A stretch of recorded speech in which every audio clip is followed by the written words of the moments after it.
fait la tefila, on fait une action absolument extraordinaire. Dans le Nefesh HaChaim, on habille la Shrina. J'ai vu hier au nom de Rabbi Yaakov Abu Khatira, le grand-père de Baba Saleh, on construit la Shrina. C'est quelque chose d'énorme. Et bien sûr, plus tu pries avec intention, plus la Shrina, après vous divine, t'es reconnaissante et t'amène un flux de bonté, de bénédiction, etc. Et il écrit là-bas que plus on prie avec intention, plus Dieu va nous dévoiler des sens plus profonds de la prière. Et clair que le sens premier que nous comprenons, c'est le sens, c'est la semelle, pas de la chaussure, la semelle d'un géant énorme qui, dont la tête arrive dans Dieu lui-même. C'est énorme.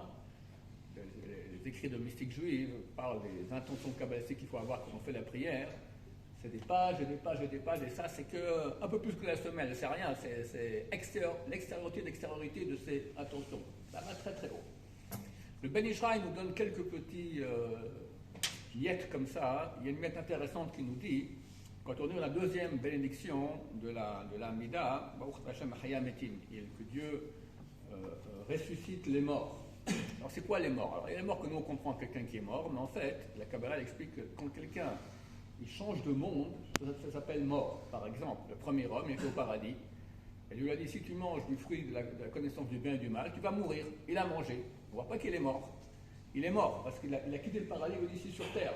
Cette terre qui est vraiment le contraire du paradis, c'est un vrai enfer.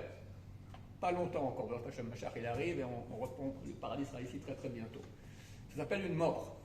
De même, quand il y a 4 mondes, il y a le monde humain, il y a le monde juif, le monde humain, le monde animal, le monde végétal, le monde minéral.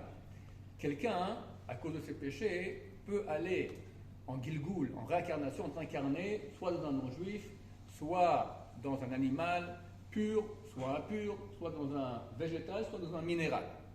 C'est ce qui est inscrit ici, dans la deuxième bénédiction de la Hamida. On dit « Somer Nofelim », qui soutient ceux qui tombent. Ils sont tombés où? Ils sont tombés dans un corps de non-juifs. C'est ça les noflim, ceux qui tombent. Ensuite, Rofer Holim, ils soignent les malades. C'est qui? Ceux qui sont tombés dans un corps d'animal. Matir Asurim, qui délie, qui libère les prisonniers. C'est qui les prisonniers? Ceux qui sont allés en Gilgoul, qui sont réincarnés dans un végétal. Les prisonniers ne peuvent pas faire 2 pas. Un animal encore il peut marcher. Là, tu es dans une belle rose, dans une ronce, d'accord? Tu es bloqué là-bas pour quelque temps. Et enfin, qui réalise sa foi, sa confiance à ceux qui dorment dans la terre. Alors le sens simple fait les morts, mais le sens de la Kabbalah, ceux qui sont venus en Gilgoul, réincarnés dans du minéral.